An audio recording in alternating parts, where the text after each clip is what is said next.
She cleaned his face with her pant instead of Hanke. Trisha remembered the day she defended her master's thesis like it was yesterday. She stood in front of professors twice her age, answering questions with clarity and confidence. Her voice never shook. Her arguments were sharp. When she finished, the room fell silent for a moment before one of the lecturers smiled and said, "Outstanding." That word stayed with her. Stay tuned because you are about to watch an interesting story. Hello, dear, welcome to Story by Pete. Kindly subscribe to my YouTube channel. May God bless you as you do so. Relax while we dive into the story. Graduation day came with applause, pictures, and promises. Her parents' absence still ached. Life had already taught her independence early, but she believed education would compensate for everything she lacked. She had done everything right.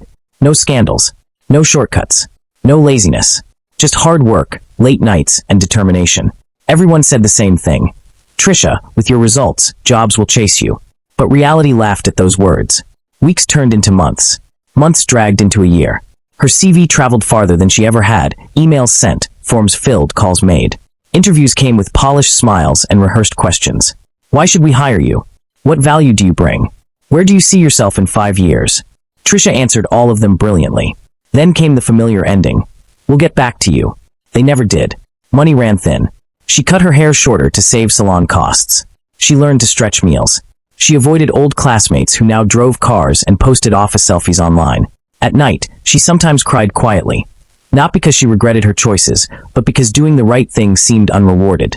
People around her started talking. "Why not look for a man? You're too educated for your own good. Life is not about certificates." Some even suggested she should compromise, offer favors to powerful men. Trisha listened, nodded politely, and walked away. She would rather walk miles under the sun than sell her dignity in air-conditioned rooms. That morning, she woke up early for another interview. She dressed neatly, though the clothes were no longer new. She prayed softly, packed her documents carefully, and stepped out with hope she could barely afford. The interview went well, too well actually. The panel smiled. One even nodded approvingly. As she stepped out of the building, her heart beat fast with cautious optimism. But deep inside, she already knew. By the time she started the long trek home under the blazing sun, hope had begun to fade again. Her legs ached. Sweat rolled down her face. Hunger mixed with disappointment. Still, Trisha kept walking. She did not know that destiny was just a few steps ahead, standing quietly behind her, waiting for a bottle of water, and a mistake that would change her life forever. The sun that afternoon felt personal, like it had chosen Trisha as its target. It burned through the thin clouds and pressed down on the road with cruel intensity. The air shimmered. Asphalt radiated heat. Every step Trisha took felt heavier than the last, her shoes scraping against the hot pavement as if even the ground was tired of her struggle. She had no transport money left. After the interview, she stood at the bus stop for a long time, hoping something would change. Maybe a forgotten coin in her bag, maybe a familiar face, maybe a miracle. Nothing came. Pride wouldn't let her beg, so she turned and started walking. Her blouse clung to her back. Sweat rolled down her temples, tracing the edge of quiet frustration. Hunger twisted gently in her stomach, but thirst was worse. Her mouth felt dry, her lips cracked slightly, and her head began to pound. Still she walked. Trisha passed people rushing past her, some in cars with tinted windows, others on bikes, some laughing, some arguing on phones. Life was moving fast for everyone else. For her it crawled. When she finally saw the supermarket ahead, it felt like mercy. She reached into her bag and counted her money slowly. It wasn't much, just enough for a small bottle of water. She hesitated, thinking of later, thinking of tomorrow, thinking of how careful she had to be. Then she chose herself, just for that moment. Inside the supermarket, the cool air brushed against her skin, sending a brief shiver through her tired body. She grabbed a bottle from the fridge, paid, and stepped back outside into the heat. She didn't even wait. Right there by the roadside, close to the supermarket wall, Trisha opened the bottle and drank deeply. The water slid down her throat like life itself. She closed her eyes for a second, breathing out slowly. "Thank God," she whispered. She poured a little water into her palm and gently washed her face, letting it run over her cheeks and forehead, washing away sweat, dust, and the weight of disappointment. For a brief moment, she wasn't a jobless graduate or a tired woman walking miles under the sun. She was just Trisha, alive, breathing, enduring. She lifted her hand and flung it lightly to shake off the excess water. She did not know that behind her, a man had just stepped into the path of her destiny. She did not hear the soft sound of expensive shoes stopping suddenly. She did not see the shadow pause behind her. All she knew was the sound of water moving through the air. And the next second, everything changed. The sound of water cutting through the air was soft, but its impact was not. Joe felt it before he fully understood it. Cold droplets splashed across his face, soaking his cheek, brushing his lips, and sliding down onto the crisp collar of his expensive shirt. He stopped mid-step, instinctively closing his eyes as his body reacted before his mind could catch up. For a brief second, time froze. A billionaire, used to bodyguards opening doors, drivers announcing his arrival, people apologizing before they even offended, stood by the roadside, drenched by accident. Joe opened his eyes slowly. The world around him came back into focus. The supermarket wall, passing cars, heat shimmering in the distance. His hand rose to his face, wiping away water as confusion turned into mild shock. What the? Before the words could fully leave his mouth, he heard a panicked voice. Oh my God. I'm so sorry. I didn't see you. I swear I didn't. Trisha had turned around, her eyes wide with horror. The moment she saw the man standing behind her, tall, well-dressed, clearly important, her heart dropped straight to her feet. She rushed toward him without thinking. I was just washing my face. I didn't know anyone was behind me. Please forgive me, she said rapidly, her voice shaking. Joe studied her for a moment. She didn't look careless. She didn't look rude. She looked tired, sunburned slightly, sweaty, worn down by the day. There was panic in her eyes, yes, but also sincerity. This was not someone who splashed water intentionally. It's fine, Joe said slowly, still processing the interruption. I wasn't paying attention either. But Trisha wasn't listening anymore. All she could think was damage control. Her hands were already inside her bag. Joe watched as she searched frantically, fingers moving quickly through documents and personal items. He assumed she was looking for a handkerchief. That was normal. Expected. What happened next was not. She pulled out a neatly folded white fabric and immediately began wiping his face, carefully, respectfully, with the seriousness of someone trying to correct a terrible mistake. I'm really sorry, she kept saying. I didn't mean to. Joe stiffened slightly, surprised by the closeness, the unexpected intimacy of a stranger touching his face. He inhaled sharply but said nothing, trying not to make the situation worse. Her hands were gentle. She wiped his cheeks, then his chin, then carefully dabbed at his collar. Joe stood still, unsure whether to stop her or allow her finish. People nearby slowed down, some glancing over briefly, curiosity flickering in their eyes. Then Trisha looked down. Her breath caught in her throat. Her hands stopped mid-movement. Her eyes widened in disbelief. The fabric in her hand was not a handkerchief. It was her pant. Her knees felt weak. Oh no, no, no, no, she whispered, horror washing over her face. This is not my hanka. She pulled it back instantly, as if it had burned her. I am so sorry, she said, her voice breaking. I didn't realize. I swear I didn't. Joe's ears burned. He looked away quickly, clearing his throat, embarrassed in a way money had never prepared him for. For a second, he imagined how ridiculous the scene must look. Him, a powerful man, standing on the roadside while a stranger unknowingly cleaned his face with her underwear. Yet, he didn't feel insulted. He felt human. It's okay, Joe said finally, forcing calm into his tone. You were trying to help. That's what matters. Trisha stared at him, shocked that he wasn't angry. I've never been this embarrassed in my life, she admitted softly. Joe allowed himself a small smile, one that hadn't appeared on his face in a long time. Then we're even, he replied. Because I don't think I've ever experienced anything like this either. They both laughed, awkward, quiet laughter, but in that moment, something invisible shifted. A mistake had been made, but destiny had just been introduced. Silence fell between them, thick, awkward, and heavy. Trisha wished, desperately, that the ground beneath her feet would split open and swallow her whole. Her heart raced so fast she could hear it in her ears. She clutched her bag tightly, pressing the white pant deep inside, as if hiding it could erase what had just happened. I'm really sorry, she said again, this time more softly. I didn't mean to disrespect you. I was just panicking. Her voice trembled, not with guilt alone, but with fear. She had offended a stranger who clearly looked important. This could end badly. Very badly. Joe watched her closely. He had met many women in his life. Women who were careful with words, calculated with actions, always aware of who he was and what he had. But Trisha was different. Her embarrassment was real. Her apology had no agenda. She wasn't trying to impress him or manipulate the situation. She was simply human. Joe adjusted his collar, taking a slow breath. He could feel the eyes of passers-by lingering on them, some curious, some amused, but he refused to let the moment turn cruel. Please, he said gently, you don't need to apologize again. I can see it was an honest mistake. Trisha looked up at him, surprised.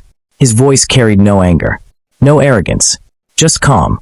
I've never done anything this embarrassing before, she admitted, forcing a small, nervous smile. Today has just been a lot. Joe nodded, understanding more than she knew. Bad days have a way of piling up, he replied. Sometimes they push us into moments we never planned for. That sentence struck her. She relaxed a little, her shoulders dropping as the tension eased.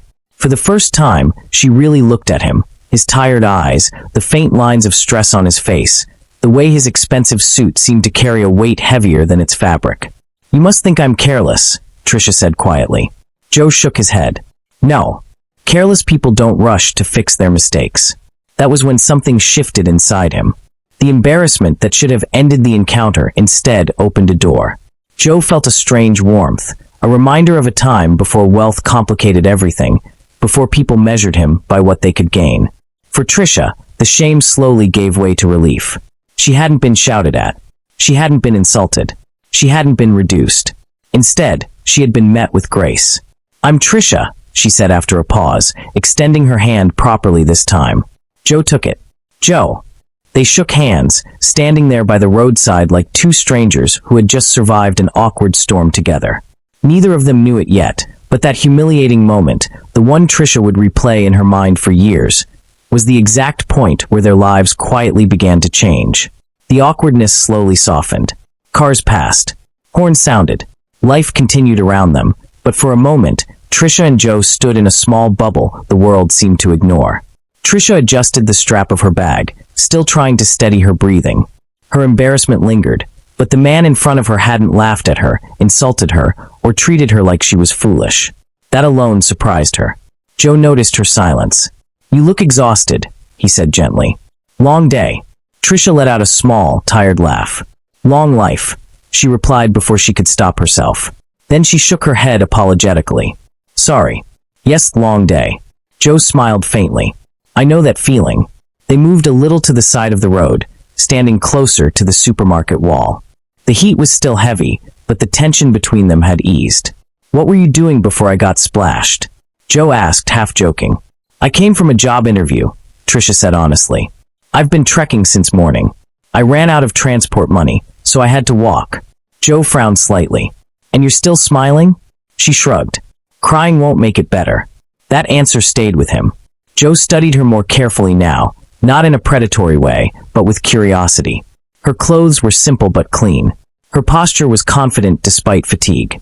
There was intelligence in the way she spoke, and restraint in the way she carried herself. What do you do? He asked.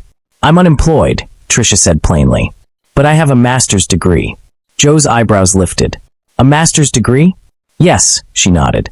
Graduated with excellent results. For a moment, Joe said nothing. He had seen unqualified people sitting comfortably in offices because of connections, while capable people like this stood under the sun counting coins. The irony irritated him. That's unfair, he said quietly. Trisha smiled sadly. Life doesn't distribute fairness equally. Joe exhaled slowly. Something inside him shifted. He wasn't used to people speaking truth without bitterness. Most people complained loudly or pretended everything was fine. Trisha did neither. What if I told you I might have a solution? Joe asked carefully. Trisha looked at him, unsure whether to hope or protect herself. I'd probably think you're being kind, she said. But I've learned not to expect too much. Joe nodded, respecting her caution. I own a company, he said simply. Come tomorrow. Bring your credentials. Let me see what you can do. Trisha stared at him. For a second, she thought of all the fake promises she'd heard before. But something about his tone, calm, certain, unforced, felt different. You don't have to say yes now, Joe added. But talent shouldn't suffer like this. Trisha swallowed hard. Thank you, she said softly. Even if nothing comes out of it, thank you. Joe smiled, this time genuinely. As they exchanged contact details, neither of them realized it yet. But that roadside conversation, born from embarrassment and heat, had quietly rewritten the direction of both their lives. And for the first time in a long while, Joe walked away feeling lighter. For Trisha, hope, careful but real, began to breathe again. That night, Trisha barely slept. She lay on her thin mattress staring at the ceiling, replaying the events of the day over and over again. The splash of water, the white pant, the embarrassment, the calm stranger who didn't shout, didn't mock, didn't walk away. Come to my office tomorrow. The words echoed in her mind like a fragile promise. She had heard promises before. Big ones. Sweet ones. Most of them had evaporated by morning. Still, something about Joe's voice, steady, unforced, refused to leave her heart. At dawn, she woke up and prayed quietly. She dressed carefully, choosing her neatest outfit. She ironed it twice, even though it already looked fine. Her documents were arranged properly in a brown file. Certificates, transcripts, CV, everything she owned in paper form. As she stepped out, fear and hope walked beside her. When she arrived at the address Joe had sent, her steps slowed. The building was massive. Glass walls reflected the morning sun. Well-dressed staff moved in and out with purpose. Security guards stood alert. This was not a place you entered by mistake. Trisha swallowed hard. What if he doesn't remember me? What if this was just kindness without intention? She approached the reception desk timidly. My name is Trisha, she said softly. I'm here to see Mr. Joe. The receptionist looked up, paused, then smiled politely. Please have a seat. He's expecting you. Expecting me. Those words nearly made her knees weak. Minutes later, Joe walked out of the elevator. He looked different, confident, commanding, every inch the man the world respected. Yet when his eyes met Trisha's, his expression softened. You came, he said. Yes, sir, she replied quickly, then corrected herself. I mean Joe. He smiled. Good. Come in. Inside his office, Trisha felt small. The room was wide, elegant, filled with quiet authority. Joe gestured for her to sit and took her documents without a word. He read carefully, slowly, his eyes scanning every page. As minutes passed, his brows lifted slightly. First class, he said. Yes, Trisha nodded. Master's degree, he continued. Yes, sir.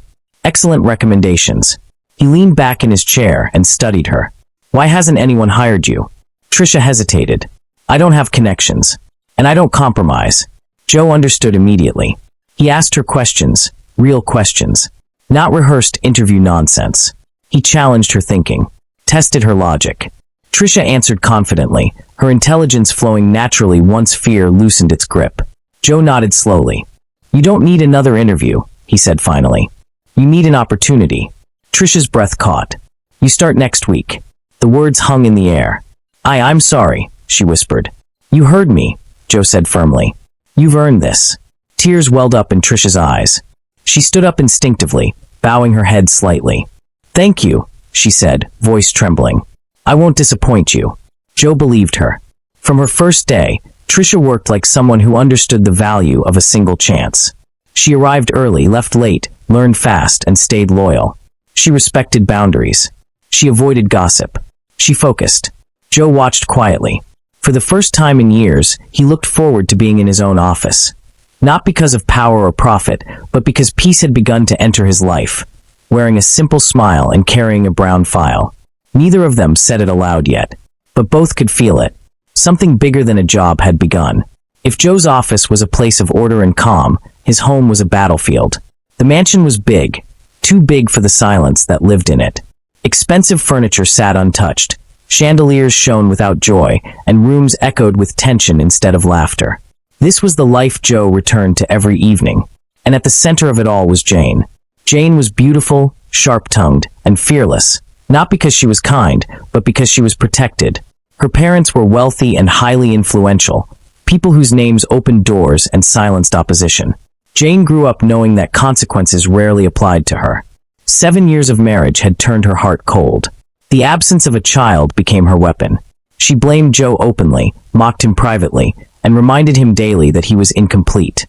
She insulted his manhood, questioned his worth, and turned simple disagreements into violent arguments. You think money makes you a man? She once snapped, throwing a glass against the wall. Without my family, you are nothing. Joe endured more than anyone knew. He tried counseling. He tried patience. He tried silence. Nothing worked. Jane enjoyed power, too much to let peace exist. Some nights she would lock him out of the bedroom. Other nights she would provoke him until he walked away just to avoid reacting. And when Joe withdrew, she accused him of neglect. When he spoke, she accused him of control. There was no winning. Joe began spending longer hours at work.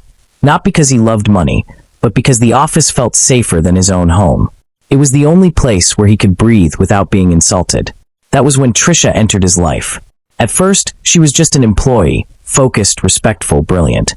But her presence was different. She didn't raise her voice. She didn't demand attention. She didn't intimidate or manipulate. She brought peace.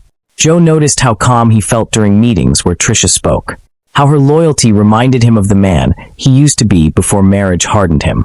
Sometimes, just hearing her say, "I'll handle it, sir," eased stress he carried home every night.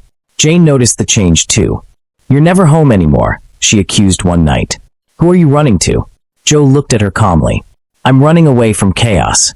That answer ignited fury. Jane began monitoring him, questioning staff, creating scenes.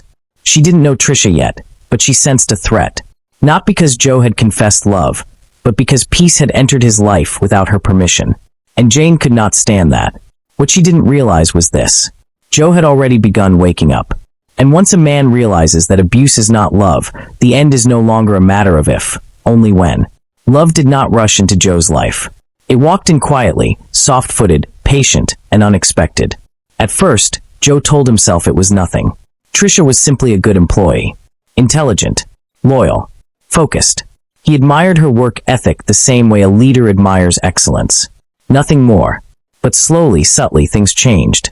Joe began noticing how calm the office felt when Trisha was around. Meetings flowed better. Problems felt lighter. Even difficult decisions seemed clearer.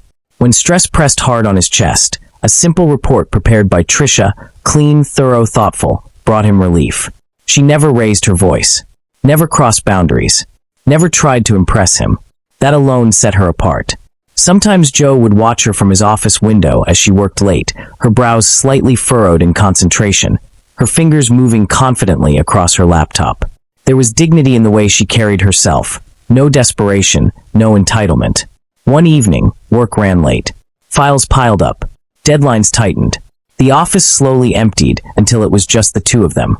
Joe checked the time and frowned. "It's late. You should go home." Trisha smiled politely. "Just finishing this, sir." "Joe," he corrected gently. She nodded. "Joe." When she finally packed her bag, Joe insisted on driving her home. The city lights glowed softly as the car moved through quiet streets. For a while, neither of them spoke. The silence wasn't awkward. It was heavy with unspoken thoughts. "You don't talk much about yourself," Joe said eventually. Trisha looked out the window. "There's not much to say. Life has taught me to focus forward." Joe nodded. "I envy that." She turned to him, surprised. "You have everything." Joe laughed quietly, without joy. "Everything except peace." That was the night the walls cracked. Joe didn't pour everything out at once. But little by little, the truth slipped through. The constant fights, the insults, the emotional exhaustion, the loneliness inside a big house. Trisha listened without interrupting, without judging, without offering empty comfort. When he finished, she simply said, "You don't deserve to be treated that way." Those words settled deep in Joe's chest. No one had ever said that to him so plainly. From then on, their conversations deepened. Still careful, still respectful, but warmer. Smiles lingered longer. Laughter came easier. Joe found himself looking forward to work not because of business, but because Trisha was there. And Trisha, despite her discipline, felt something she tried to ignore. Joe was kind without trying to own her, powerful without intimidation, broken without bitterness. He treated her like a human being, not an object or a favor. She fought the feeling at first. This is your boss. This is dangerous. This is complicated. But the heart does not always listen to logic. Jane noticed before either of them admitted the truth. Joe smiled more, came home later, was calmer, and that terrified her. She began throwing accusations, creating scenes, demanding answers. "Who is she?" Jane demanded one night. "The woman stealing you from me." Joe looked at her calmly. "No one stole me. I was already lost here." That was when Jane realized something she had never imagined possible. Joe no longer feared her. And somewhere between respect and quiet conversations, between shared pain and shared peace, love had already taken root, strong, steady, and impossible to undo. Jane did not scream when Joe asked for a divorce. She laughed. A slow, dangerous laugh that made Joe realize this would not end quietly. "You want to leave me?" she said, leaning back on the leather sofa like a queen on her throne. "After everything?" Do you know who my parents are? Joe stood still, his voice calm but firm. Jane, this marriage is destroying me. I want peace. I want out. Her eyes hardened. You're not leaving me, she snapped. And if you think some foolish girl gave you courage, I'll ruin both of you. That was the night Jane declared war. Within days, Joe was served court papers. Jane had accused him of domestic abuse. The news spread fast, faster than truth ever does. Blogs picked it up. Social circles whispered. Business partners watched closely. Some people shook their heads and said, "These rich men are all the same." Joe felt the weight of it all pressed down on him. For years, he had endured abuse silently. Now he was being painted as the monster. Jane played her role perfectly. She cried in public. She appeared fragile. Her parents used their influence to amplify her story. Cameras caught her leaving court with red eyes and trembling hands. Behind closed doors, she was cold and proud. "You see," she told Joe during one confrontation. "I warned you. I will destroy you." Joe could have settled quietly. He could have paid her off. But something had changed inside him. For the first time, he chose to fight. He hired the best legal team. He gathered evidence he had once kept hidden out of shame. Recordings of Jane's insults, videos of her violent outbursts, medical reports, messages where she threatened him openly. Staff members came forward. Security guards testified. Even neighbors spoke up. In court, Jane's confidence slowly began to crack. Her lawyer's questions became sharper. Her answers became inconsistent. The judge listened carefully, eyes narrowing as evidence piled up. Then Joe took the stand. He did not shout. He did not insult her. He spoke calmly, painfully honest. "I stayed," he said, "because I believed marriage meant endurance. But endurance without peace becomes imprisonment." The courtroom fell silent. When the final evidence was presented, the truth stood naked. Jane was not the victim. Jane was the abuser. The judge ruled decisively. The accusations were false. The abuse claims were dismissed. Jane was warned sternly for misuse of the court. The divorce was granted. Jane walked out of the courtroom furious, humiliated, defeated. Her parents' influence could not erase facts. Joe walked out free. For the first time in years, his shoulders felt light. The chains were gone. That evening, he sat alone in his car for a long time before driving home. He didn't call anyone. He didn't celebrate. He simply breathed. The storm was over. And waiting quietly on the other side of it was a life he never thought he deserved. One built not on fear, but on truth, love, and peace. Freedom tasted strange at first. After the court ruling, Joe returned to a quiet house that no longer echoed with insults. No slammed doors. No sharp words. No tension hanging in the air like a threat. Just silence. Clean, peaceful silence. For the first few weeks, he moved carefully, as if peace might suddenly disappear. But it didn't. Each morning felt lighter. Each night felt calmer. And slowly, Joe began to live again. Tricia stood by him through it all. She never said, "I told you so." Never pushed. Never rushed him. When Joe finally asked her to marry him, it wasn't dramatic. No crowd. No noise. Just two people sitting together one evening after work. "I want a life that feels like this," Joe said quietly. "With you." Tricia's eyes filled with tears. "I want peace," she replied. Nothing else. Their wedding was simple and elegant. No unnecessary display. No pride. Just love, respect, and quiet joy. For the first time, Joe felt like a husband, not a prisoner. And for Tricia, marriage felt safe, not frightening. Their home became warm. They laughed. They talked. They prayed. They healed. 2 years later, life gave them a miracle. Tricia discovered she was pregnant on a calm morning that smelled of rain. Her hands shook as she stared at the test result, tears streaming down her face. When she told Joe, he froze, then dropped to his knees slowly, covering his face. He cried. Not the proud tears of success, but the deep, broken tears of a man who had waited too long for joy. The pregnancy wasn't easy. Joe attended every appointment. He listened to every heartbeat. He held Tricia's hand through sleepless nights and whispered promises to a child not yet born. The day their daughter arrived, Joe stood in the hospital room trembling. When the nurse placed the baby girl in his arms, time stopped. She was small, perfect, breathing. Joe stared at her like someone afraid to blink. "My daughter," he whispered. Tears rolled freely down his cheeks. He turned to Tricia, exhausted but glowing, and kissed her forehead gently. "You gave me everything," he said. "A home, a child, A life. Trisha smiled weakly. You gave me a chance when I had nothing.